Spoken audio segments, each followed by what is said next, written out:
തൃശൂർ പൂരത്തിനിടെ ആനകളുടെ കണ്ണിലേക്ക് ലേസർ അടിച്ചെന്ന് പാറമേക്കാവ് ദേവസ്വം. ആന ഓടാൻ കാരണം ഇതാണെന്നും ദേവസ്വം ഭാരവാഹികൾ വ്യക്തമാക്കി.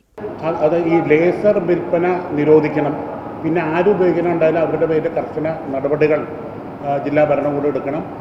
നമ്മുടെ റിക്വസ്റ്റ് പ്രകാരമാണ് ഇത്തവണ ഡ്രോൺസ് 10-15 ഡ്രോണുകൾ ഉപയോഗിക്കാനുള്ള പരിപാടി ഉണ്ടായിരുന്നു പോലീസിൻ്റെ ഭാഗത്തുനിന്ന്. പക്ഷെ അത് നമ്മൾ ആവശ്യപ്പെട്ട പ്രകാരം അത് വേണ്ടെന്ന് വെച്ചു.